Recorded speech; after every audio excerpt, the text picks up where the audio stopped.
हामी प्रकाशको किताबको 4 अध्यायमा आइपुगेका छौँ र त्यो 4 अध्यायबाट माथि 22 अध्यायसम्म नै बडो गजबको संसारमा हामी प्रवेश गर्दैछौँ अथवा वास्तविकतामा हामी प्रवेश गर्दैछौँ। पहिला हामी 4 अध्यायलाई सरसर्ती पढौँ र त्यसपछि त्यसमा केही समय बिताउनेछौँ। यसपछि मैले हेरेँ र स्वर्गमा एउटा ढोका देखेँ जो खुला थियो। मैले पहिले सुनेको स्वर तुरहीको जस्तो आवाजमा मसँग यसरी बोलिरहेको थियो, यता माथि आओ र अब यसपछि जुन कुराहरू हुनुपर्छ सो म तिमीलाई देखाउनेछु। म तुरन्तै आत्मामा भएँ। हेर, स्वर्गमा एउटा सिंहासन थियो र एकजना त्यस सिंहासनमा विराजमान हुनुहुन्थ्यो। त्यहाँ विराजमान हुनुहुनेको मुहार बिल्लोर र लालमणि जस्तै देखिन्थ्यो र सिंहासनको वरिपरि पन्ना जस्तो इन्द्रेणी थियो। त्यस सिंहासनको वरिपरि 24 सिंहासनहरू थिए र शिरमा सुनका मुकुटहरू र सेता पोशाकहरू पहिरेका 24 जना धर्मगुरुहरू ती सिंहासनमा बसेका मैले देखेँ। त्यस सिंहासनबाट बिजुलीहरू, आवाजहरू र गर्जनहरू निस्केर आउँथे र त्यस सिंहासनको सामुन्ने आगोका 7वटा बत्तीहरू बलिरहेका थिए। यी परमेश्वरका 7 आत्माहरू हुन्। सिंहासनको अघि स्फटिक तुल्य काँचको समुद्र जस्तो थियो। अगाडि र पछाडि जम्मै आँखै आँखा भएका 4वटा जीवित प्राणी सिंहासनको वरिपरि र चारैपट्टि थिए। पहिलो प्राणी सिंह जस्तै थियो, दोस्रो प्राणी बहर जस्तै, तेस्रो प्राणीको अनुहार मानिसको जस्तै र चौथो प्राणी उडिरहेको गरुड जस्तै थियो। ती चारैवटा प्राणीका 6-6वटा पखेटा थिए र चारैपट्टि र भित्रपट्टि आँखाहरूले भरिएका थिए। दिन रात तिनीहरू नथामिकन यसो भन्दै गाइरहन्थे, पवित्र पवित्र पवित्र परमप्रभु सर्वशक्तिमान परमेश्वर, जो हुनुहुन्थ्यो र हुनुहुन्छ र जो आउनुहुनेछ। जब जब यी जीवित प्राणीहरूले सिंहासनमा विराजमान हुनुहुने र जो सदा सर्वदा जीवित रहनुहुन्छ उहाँलाई महिमा, आदर, धन्यवाद चढाउँछन्, तब ती 24 जना धर्मगुरुहरू सिंहासनमा विराजमान हुनुहुनेको सामुन्ने घोप्टो पर्दछन् र सदा सर्वदा जीवित रहनुहुनेलाई दण्डवत गर्दछन् र तिनीहरूका आआफ्ना मुकुट सिंहासनको सामुन्ने राखेर यसरी गाउँछन्, हे हाम्रा प्रभु र परमेश्वर, तपाईँ महिमा, आदर र शक्ति ग्रहण गर्ने योग्यको हुनुहुन्छ, किनभने सबै कुरा तपाईले नै सृष्टि गर्नुभएको हो र तपाईकै इच्छा बमोजिम ती अस्तित्वमा आए र तिनको सृष्टि भयो। यसको शीर्षक मैले फेसबुकमा राखेको थिएँ, परमेश्वर सिंहासनमा विराजमान हुनुहुन्छ। हामी यो छोटो जीवनकालमा नै घुरिएर विचार गर्यौं भनेदेखि जीवन कति परिवर्तनशील छ। हामीसँग हिजो अस्ति सँगसँगै हिँड्ने मित्रहरू आज हामीसँग छैनन्। हिजो एक प्रकारको जीवनशैली थियो, आज अर्कै प्रकारको जीवनशैली हुन गएको छ। परिस्थिति निरन्तर एकै समानको छैनन्। यो छोटो जीवनमा पनि परिवर्तन छ भने यो सारा सृष्टिको बयान गर्दाखेरि परमेश्वरको वचनले हामीलाई त्यो परमेश्वरको दर्शन दिदछ जसले सबै कुराहरू आफ्नो नियन्त्रणमा राख्नुहुन्छ र उहाँ कहिल्यै परिवर्तन हुनुहुन्न। अनि यहाँ झलक्क पढ्दाखेरि नै परमेश्वरको त्यो चित्रण गरिएको हामी पाउँदछौँ, जो एक समान छ, जो हुनुहुन्थ्यो, जो हुनुहुन्छ र जो हुन आउनुहुनेछ। उहाँमा कहिल्यै भिन्नता, परिवर्तन छैन र सबै कुरा उहाँकै नियन्त्रणमा छन्। यस किसिमले तपाईँ र म यो हरेक बिहान उठेर परमेश्वरले दिएको समय, जीवन, सबै दान वरदान उपहारहरूको सही प्रयोग गरेर बिहानदेखि लिएर साँझ नसुतुन्जेलसम्म यो कन्सियस के भन्छ, यो विचारमा, यो सोचमा जिउन सक्छौँ कि साँच्चै मेरो जीवन पनि जे भइरहेछ ती सबै कुराहरू परमेश्वरको अधीनमा छन्, प्रभुले नियन्त्रण गर्नुभएको छ। कहिलेकाहीँ जीवन आफ्नो बसभन्दा बाहिर गएको जस्तो लाग्न सक्छ, परिस्थितिहरूले ठाउँ छोडेको जस्तो लाग्न सक्छ, मानिसहरू हाम्रो विरुद्धमा आएको जस्तो हुन सक्छ, शरीरमा रोग ब्याजहरू उत्पन्न हुन सक्छन्, आफ्नो आय स्रोत आर्थिक क्षेत्रमा हामी टाँट पल्टिएको अवस्था हुन सक्छ। कुनै पनि नाजुक स्थितिमा जाँदा पनि जब हामी परमेश्वरको यो दर्शनलाई विचार गर्दछौँ कि मेरो जीवनमा अब उथुल पुथुल भइरहेछ, उतार चढाव आइरहेछ, तर परमेश्वर एक समान हुनुहुन्छ, उहाँ सिंहासनमा हुनुहुन्छ भन्नुको अर्थ पनि उहाँ सबै कुरामाथि राज्य गर्नुहुन्छ, नियन्त्रण गर्नुहुन्छ। उहाँलाई कुनै पनि कुरोले चकित पार्दैन कुनै व्यक्तिले।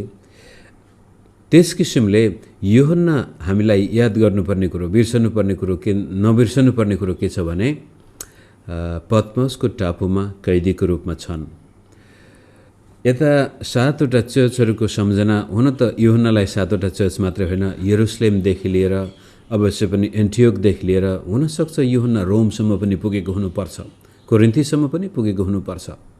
लामो अवधिसम्म यूहन्नाले सेवा गरेको छ, धेरै चर्चहरूसँग गोलमेल गरिएको छ र प्रेरितहरू सबै अब पृथ्वीबाट बिदा भइसके, उनी मात्रै एक बाँचेका प्रेरित थिए।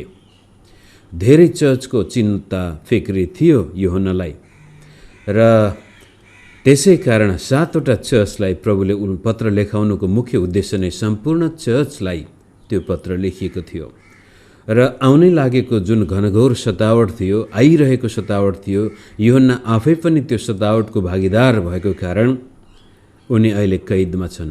त्यो त्यहाँ पठाइएको व्यक्ति जिउँदै फर्केर आउने सम्भावना कम नै हुन्थ्यो।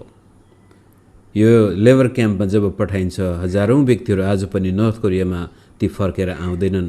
त्यही नै उनीहरूको शरीरले काम गर्न छोड्छ, रोगब्याज लाग्छ अथवा काम गर्न नसक्ने भएपछि त्यहाँका सिपाहीले मारेर फालिदिन्छन्।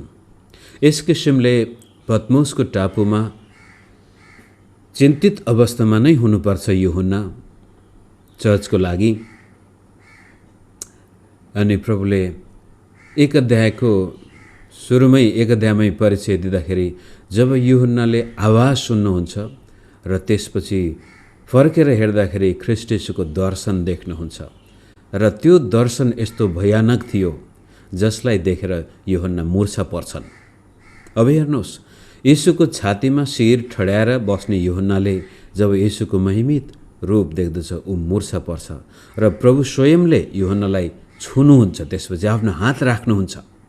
त पत्मोसको टापुमा नै यीशु प्रभुको उपस्थिति हामी त्यहाँ देख्दछौँ। जीवित त्यो महिमित प्रभु पत्मोसको टापुमा यूहन्नालाई छुन पुग्नुहुन्छ भने अहिले यहाँनिर अब हेरौँ, एक पदमा फेरि हामी जाउँ। यसपछि मैले हेरेँ, यसपछिको मतलब सायद यीशु प्रभुले ती 7वटा पत्र डिक्टेसन भन्छ अङ्ग्रेजीमा भनिसकेपछि, ल यो यो यो लेख यी 7वटा चर्चको बारेमा भनिसकेपछि हुनुपर्छ।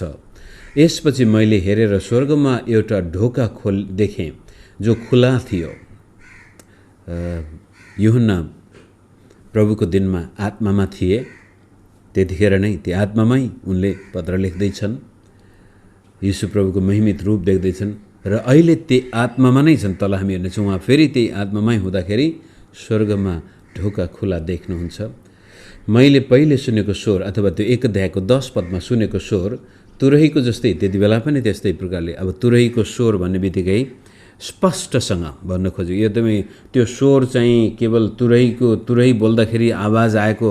अनि हिजो आज कतिपय यो विशेष गरी यो दार्जिलिङ सिक्किमतिरका पास्टर मित्रहरू र कोही भुटानी शरणार्थी भएर जसरी अहिले हामी विभिन्न देश संसारभरि छरपष्ट भएका छौँ, उहाँहरू बिचमा कुनै चर्चमा यस्तो चलनै आइसक्यो कि अब त पास्टरले तुरै फुक्नुपर्ने। कहिलेकाहीँ हामी बाइबललाई जुन प्रकारले बुझ्नुपर्ने हो त्यसलाई बुझ्नुको सट्टामा आफ्नै प्रकारले अर्थ दिन थालेपछि अब त्यो तुरैको आवाजबाट प्रभुको आवाज आउने। तुरैको आवाज त्यति बेला भनेको मतलब स्पष्टसँग सुन्ने गरी, त्यहाँ कुनै अन्यल थिएन, शङ्का थिएन यो कसको आवाज हो र यो आवाजले के भन्दैछ। तुरही फुक्नुको मुख्य उद्देश्य सूचना, निर्देशन, चेतावनी अथवा कतिपय रमाहट पनि। तुरही जस्तो आवाज मसँग यसरी बोलिरहेको थियो, यता माथि आऊ र अब यसपछि जुन कुराहरू हुनुपर्छ सो म तिमीलाई देखाउने छु। अब यो यता माथि आऊ भन्ने कुरो अवश्य पनि पत्मोसको टापुबाट नै यो स्वर्गमा ढोका खोलेको कुरो देखिन्छ र त्यो ढोकाबाट प्रवेश गर्नको लागि नै यूहन्नालाई बोलाइन्छ। अब यो अवस्था स्वर्ग यूहन्ना पुग्नुहुन्छ, तर शरीरमै पुगे या आत्मामा पुगे यो हामी निर्क्युल गर्न सक्दैनौँ। दोस्रो कोरिन्थी 12 अध्यायमा पावलले पनि आफ्नो अनुभव व्यक्त गर्दाखेरि उहाँले नै भन्नुहुन्छ, म पनि एकजना यस्तो व्यक्तिलाई चिन्दछु जो तेस्रो स्वर्गमा पुगेको थियो भनेर अवश्य पनि उहाँले आफ्नो अनुभव बताउँदै हुनुहुन्थ्यो। हुन त कतिले त भन्छन् पावलले यूहन्नाको बारेमा कुरा गर्दैछ, प्रकाशको किताब पावल मर्नुभन्दा अगाडि नै लेखिएको भन्ने कोही विद्वान पनि देखा परिरहेछन् हिजो आज। तापनि त्यति बेलामा पावलले पनि आफ्नो त्यो गजबको अनुभव जसको बारेमा उनलाई बताउने अनुमति नै थिएन, अथवा उहाँले त्यो जब तेस्रो स्वर्गमा पावल जानुहुन्छ त्यसलाई मानवीय भाषामा क्याप्चर गर्ने उनसँग शक्ति नै भएन, अथवा प्रभुले नै अनुमति दिनु भएन। त्यस्तै किसिमले यूहन्ना पनि सुरुमा एकदमै मूर्छा परेको थियो, प्रभु स्वयंले छुनुहुन्छ उसलाई, र अहिले चाहिँ प्रभुले यूहन्ना माथि आऊ भनेर बोलाउनुहुन्छ। अब यी वाक्यांशहरूको एउटा अर्थ लाउन खोजेपछि हामी बाइबलले भनेको कुरो एकातिर अनि हामी चाहिँ कुम्लो बोगी ठिमीतिर भने जस्तै हुन्छौँ।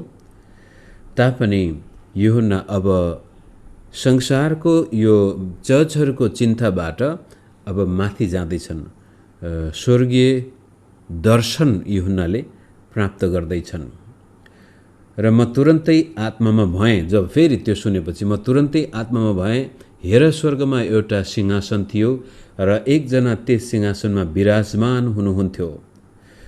त्यहाँ विराजमान हुनुहुनेको मुहार बिल्लौर लालमणि जस्तै देखिन्थ्यो र सिंहासनको वरिपरि पन्ना जस्तो इन्द्रेणी थियो। यूहन्नालाई माथि आइजाऊ भनेर जुन निम्तो दिइन्छ अथवा बोलाइन्छ, कतिपय यो प्री ट्रिबुलेसन ऱ्याप्चर थ्योरीमा विश्वास गर्ने मित्रहरूले यतिखेर नै अब चर्च उठाइएको कुरो पनि भन्छन्। अब हामीले बाइबल पढ्दाखेरि भन्दै आएको, पहिलो पढ्दाखेरि simple meaning is the most important meaning. हामीले पढ्दाखेरि जुन सेन्स हामीलाई परमेश्वरको वचनबाट मिल्छ, त्यो एउटा अर्थको के अरे शब्दको अर्थ, यो चिजको अर्थ, यो बिल्लोरको लालमणिको अर्थ खोज्नुभन्दा पनि यसले के भन्दैछ पहिलो कुरो। अनि यहाँनिर ऱ्याप्चर पनि देख्छन् धेरै व्यक्तिहरूले। अब हामी त के ऱ्याप्चर देख्दैनौँ, यहाँ केवल यूहन्नालाई माथि आइजा भनेर मात्र बोलाइएको छ।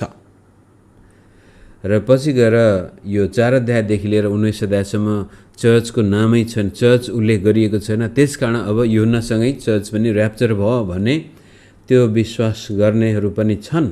तर यहाँतिर हामी त्यो देख्दैनौँ। यूहन्ना आत्मामा भएर, जसरी उहाँले पहिलो पत्मसको टापुमा आत्मामा भएर नै यीशुको दर्शन देखेर 7वटा पत्र लेख्नुहुन्छ, अब पत्मसको टापुमा नै सायद शरीर त तलै कैदमै बाँधिएको छ होला, आत्मामा प्रभुमा उनी स्वर्ग पुगेको पनि हुनसक्छ, सायद शरीर नै बेपत्ता भएको पनि हुनसक्छ। हामी जान्दैनौँ, यो कुराहरू भन्न सक्दैनौँ। यूहन्नालाई भेटेरै भन्नुपर्छ त्यसपछि, अथवा प्रभुलाई भेटेरै सोध्नु पर्ला। तापनि मुख्य कुरो यूहन्ना स्वर्ग जानुहुन्छ र स्वर्गमा सिंहासन, पहिलो कुरो के देख्नुहुन्छ त? आत्मामा भए हेर स्वर्गमा एउटा सिंहासन थियो। मुख्य कुरो हामीले अब त्यो बिल्लो, त्यो इन्द्रेणी अथवा के चाहन्छन् त्यसको अर्थ खोज्नुभन्दा पनि भन्न खोजेको परमेश्वरको वचनले के भनेदेखि सिंहासन। सिंहासनले के देखाउँछ? राज्य, शक्ति, सामर्थ्य, नियन्त्रण। पृथ्वीमा उथुल पुथुल हुनेवाला छ। चर्च महासङ्कष्ट कालबाट भएर जानेवाला छ। अनि स्वर्गमा चाहिँ सिंहासन यूहन्नाले देख्छ पहिला। त्यसै कारण परमेश्वर सिंहासनमा विराजमान हुनुहुन्छ, अर्थात् सबै कुराहरू उहाँको नियन्त्रणमा छन्। यो सारा सृष्टि उहाँकै हातको काम हो र उहाँले यसलाई कसरी सञ्चालन गर्नुपर्छ त्यो उहाँलाई थाहा छ। अनि यो सिंहासनको कुरो गर्दाखेरि हामीले के अर्को कुरो विचार गर्न सक्छौँ र त्यसपछि यो सिंहासनमा बसेको व्यक्तिको कुरो पनि आउँछ। सिंहासन र सिंहासनमा विराजमान हुनुहुने।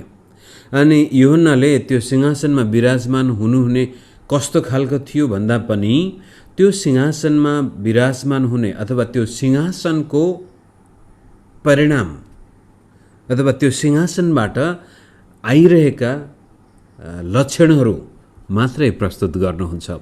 लालमणि, बिल्लोर, यो एउटा ज्योति चम्किरहेछ, एउटा रङ्गीन ज्योति भनौँ, इन्द्रिणी पनि त्यहाँ देखा परेको छ। पन्ना जस्तो भने चाहिँ पन्ना, यो इमराल भन्छ अङ्ग्रेजीमा, यो नेपालीमा पन्ना भन्दो रहेछ। मैले त्यति ध्यान दिएन यसको खास अर्थ। र यी विभिन्न प्रकारका बहुमूल्य पत्थरहरूबाट निस्कने जुन प्रकारको चमक छ त्यस्तै किसिमको असर त्यो सिंहासनको चारैतिर पडिरहेको यूहन्नाले देख्नुहुन्छ। अब यसलाई एकछिन घोरिएर हामीले विचार गरौँ। मानिस एउटा प्राणी हो, पशुलाई पनि हामी प्राणी भन्दछौँ र वनस्पति पनि एक किसिमको जीवित वस्तु नै भन्छौँ। वनस्पतिको एक किसिमको प्राणी भनौँ, पशुपन्छीहरू एक किसिमको प्राणी, मानिस एक किसिमको प्राणी, स्वर्गदूतहरू एक किसिमको प्राणी। त्यस्तै किसिमले हामी सबै परमेश्वरका सृजना भएका छौँ भने अवश्य पनि परमेश्वरको अस्तित्व पनि, परमेश्वरको प्राणी अथवा भनौँ जेसुकै भनौँ, त्यो शब्द चलाउनु मिल्छ मिल्दैन मलाई थाहा छैन, तापनि अङ्ग्रेजीमा एउटा बिइङ भन्ने शब्द छ। हामी प्राणी भने पनि अस्तित्व,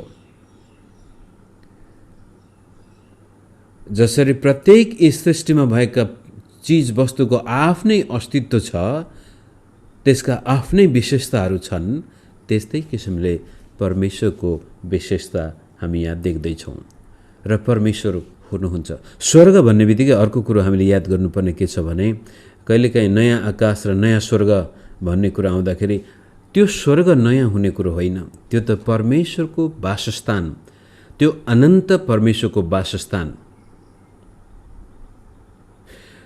हुन त दोस्रो स्वर्ग तेस्रो स्वर्गका कुराहरू पनि गरिन्छन्, तर मुख्य समग्र रूपले भन्दाखेरि परमेश्वरको अस्तित्व र परमेश्वरको उपस्थिति र परमेश्वरको त्यो महिमित असर पढिरहेको त्यो अनन्त स्थान जो यो सृष्टिभन्दा अगाडि पनि थियो। अब याद गर्नुहोस्, परमेश्वर यो सृष्टिभन्दा अगाडि पनि हुनुहुन्थ्यो। उहाँको अस्तित्व, उहाँको जुन व्यक्तित्व, उहाँको चरित्र पहिला पनि त्यही नै हो, अथवा पहिला भन्ने शब्दै प्रयोग गर्ने, एउटा सृष्टिभन्दा पहिला उहाँ अनन्त हुनुभएको कारण स्वर्ग भन्ने बित्तिकै परमेश्वरको त्यो अवस्थालाई हामी विचार गर्नुपर्ने हुन्छ जो यो सृष्टिभन्दा अगाडि थियो। अनि पिता, पुत्र, पवित्र आत्माको त्यो अस्तित्व जो हामी देख्दछौँ त्यो हुने स्थान नै स्वर्ग।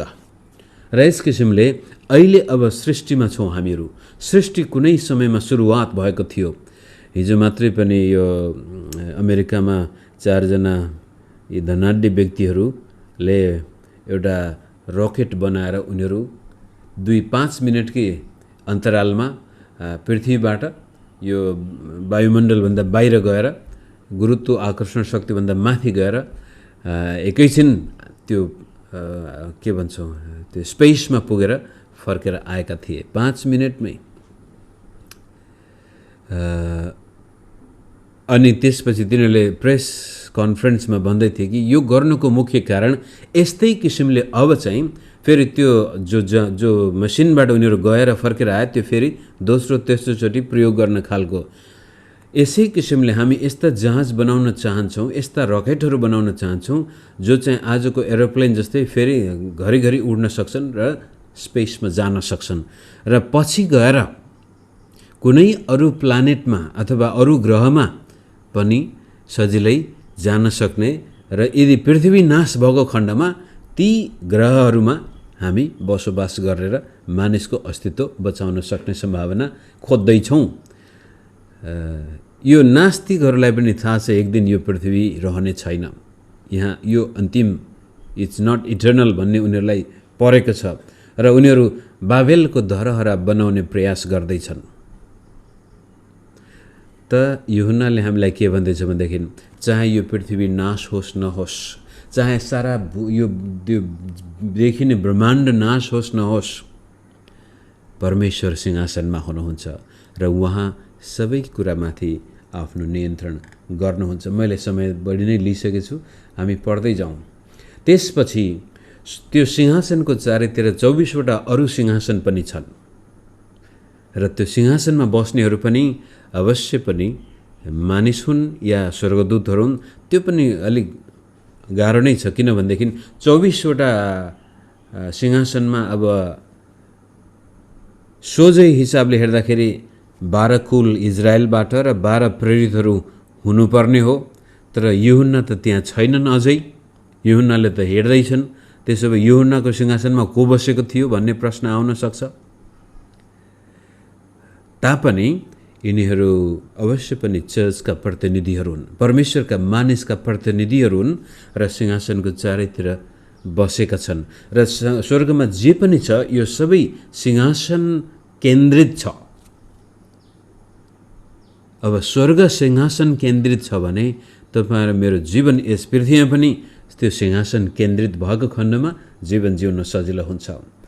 र यो चार्ल्स स्पर्जनले यसमा लेखेको कुरो म पढ्दै थिएँ। उनले भने, हेर स्वर्गमा कस्तो गजबको यी धर्मगुरुहरू अथवा परमेश्वरका मानिसका प्रतिनिधिहरूमा कस्तो किसिमको एकता छ कि यी सिंहासनको चारैतिर यी चारवटा प्राणीहरूको, त्यो बयानै गर्न बिर्सेछु म, चारवटै चाहिँ तल आउँदैछन्। चारवटै प्राणीहरूले परमेश्वरको प्रशंसा गर्दाखेरि ती धर्मगुरुहरू पनि एकै मनको भएर एकै साथ आफ्नो शिरपेचहरू राखेर परमेश्वरलाई महिमा दिन्छन्। तर पृथ्वीमा हामी एक अर्कासँग दुश्मनी, झैझगडा, यो चर्चको त्यो चर्चसँग दुश्मनी, यो पास्टरको त्यो पास्टरसँग दुश्मनी।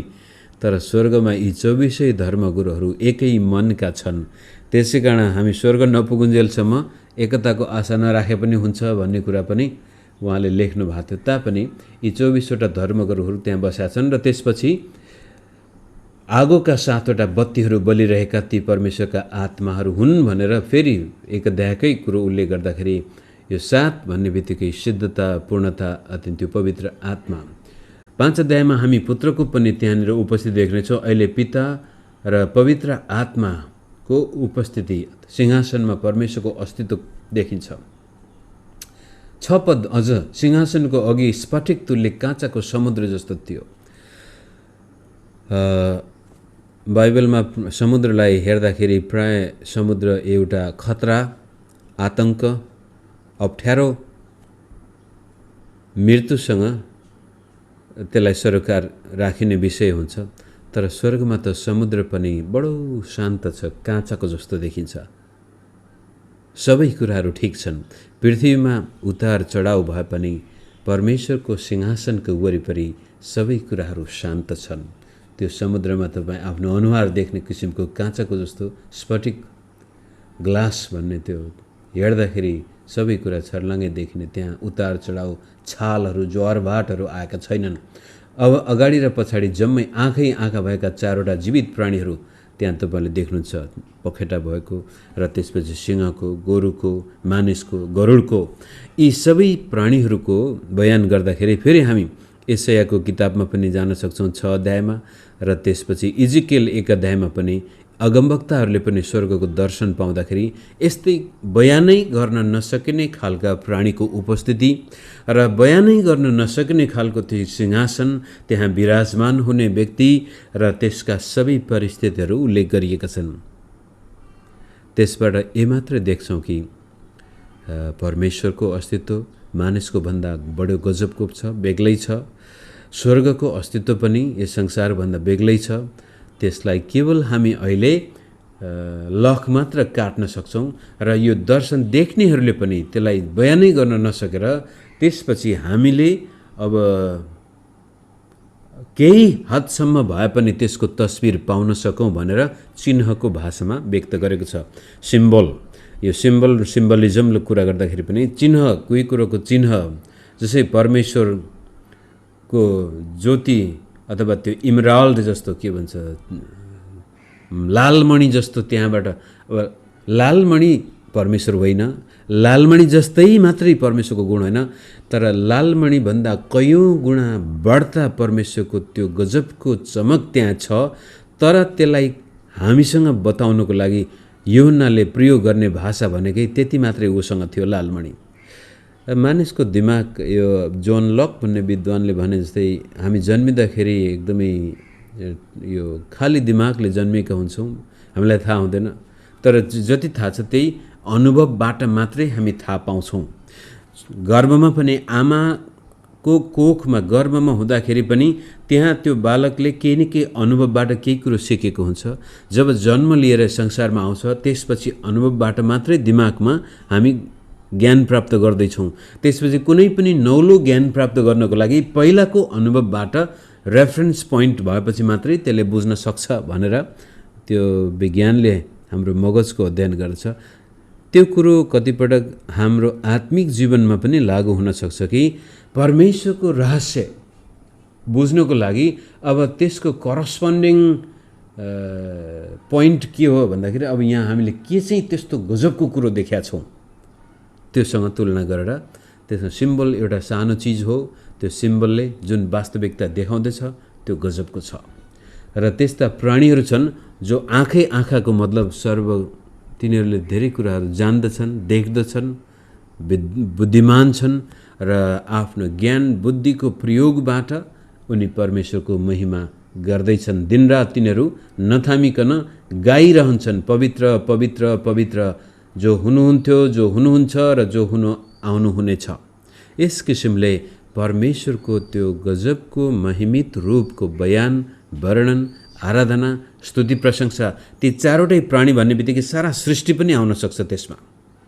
र स्वर्ग, ती चारवटै 24वटा धर्मगुरु भन्ने बित्तिकै सम्पूर्ण परमेश्वरका मानिसको प्रतिनिधिहरू, त सृष्टिका साथसाथै परमेश्वरका मानिसहरू मिलेर त्यस्तो किसिमको परमेश्वरप्रतिको भक्ति, आराधना त्यहाँ प्रस्तुत गरिएको देखिन्छ।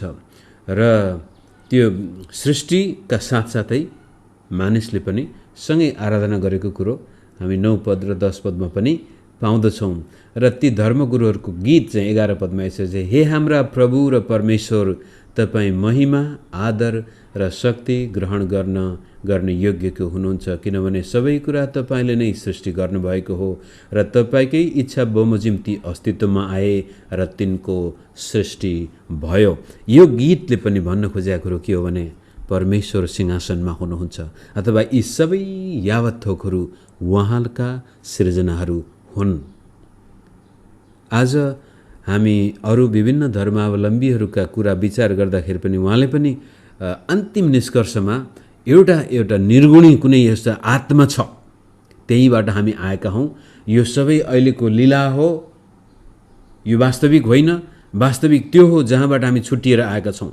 र मानिसको जीवनको मुक्तिको मुख्य उद्देश्य नै 4,84,000 जुनी होस् अथवा ज्ञान मार्ग, कर्म मार्ग, भक्ति मार्ग जसरी हुन्छ मानिसको उद्देश्य, यो अहिले यो गलत छ, यो भ्रम छ। यो भ्रमबाट मुक्त भएर त्यो अन्तिम स्रोतमा जानु नै मानिसको कर्तव्य हो भन्ने धार्मिक दर्शन छ भने अहिले आएर यो न्यू एज मुभमेन्ट भन्छौँ हामी, अहिले आएर उनीहरू धेरै आत्मिक कुराहरू गर्छन्, आध्यात्मिक कुराहरू गर्छन्, तर त्यो भगवान, ईश्वर, देवता, परमेश्वर नभनेर ब्रह्माण्ड, अब हिन्दू फिलोसफीमा ब्रह्मा भन्ने चलन छ भने अहिलेका यी न्यू एज सिद्धान्तवादीहरूले ब्रह्माण्ड, universe, pray to the universe will answer you. मानिसलाई थाहा छ ऊ एक्लै बाँच्न सक्दैन, ऊ एक्लै आफै आएको पनि होइन, तर परमेश्वरलाई स्वीकार गर्नुको सट्टामा, परमेश्वरको अस्तित्व र व्यक्तित्वलाई स्वीकार गर्नुको सट्टामा हामी आफ्नै किसिमका व्याख्या गर्दछौँ। यो ब्रह्माले के गर्नुभयो अब त्यो थाहा छैन हामीलाई, कसरी यो हुन आयो, तर यो अहिले जति पनि छ यो लीला हो, यो भ्रम हो, यो झुट हो, यो सत्य होइन। हुन त ग्रिक दर्शनशास्त्री प्लेटोले पनि भनेको त्यही हो। आइडियल वर्ल्ड छ त्यहाँ, यो अहिलेको चाहिँ यो मिस्टेक, इट्स नट रियल, यो खालि भ्रम मात्रै हो, ठ्याक्कै त्यो हिन्दू सिद्धान्तसँग त्यो मिल्न जान्छ भने अहिले आएर यो न्यू एज फिलोसफरहरूले पनि यो युनिभर्स आफै इन्टेलिजेन्ट छ, हामी सबै यो युनिभर्सका अङ्गहरू हौँ, यही युनिभर्सबाट हामी आएका छौँ। तर बाइबलले हिब्रू 11:6 भन्छ परमेश्वर हुनुहुन्छ, त्यो परमेश्वरको अस्तित्व, र त्यसपछि उहाँलाई खोज्नेहरूलाई उहाँले प्रतिफल दिनुहुन्छ, त्यो परमेश्वरको चरित्र। त व्यक्तित्व, अस्तित्व, चरित्र भएको परमेश्वरको अस्तित्वलाई बाइबलले हामी सामनेमा प्रस्तुत गर्न खोजेको छ। यूहन्नाले पनि देखेको दर्शन त्यही हो कि मानिस एक्लै बाँच्न सक्दैन, मानिस आफै ईश्वर भगवान देवता होइन, यो परमेश्वरको सृष्टि हो, र संसारमा जस्तोसुकै मानिसले उथुलपुथुल गर्यो अथवा दुःख कष्ट आयो, यी सबै कुराको पछाडिपट्टि नियन्त्रण गर्ने हात छ, र त्यो हातलाई जान्नु, बुझ्नु, सुन्नु, र त्यो हातलाई स्वीकार गर्नु, र त्यो सिंहासनमा बस्नेलाई आराधना गर्नु मानिसको अन्तिम कर्तव्य हो। त्यो गर्न सकेको खण्डमा जीवनले अर्थ पाउनेछ, हामी अन्यलमा पर्ने छैनौँ। होइन भनेदेखि यो संसार आफ्नै बसमा हामीले राख्न खोज्दाखेरि हामी आफै विनाशमा जान सक्नेछौँ। यस किसिमले सिंहासनमा बस्नुहुने परमेश्वरलाई हामीले अहिले पृथ्वीबाटै पनि आफ्नो जीवनबाट महिमा दिन सक्छौँ। यति भन्दै म फेसबुकबाट बिदा हुन्छु।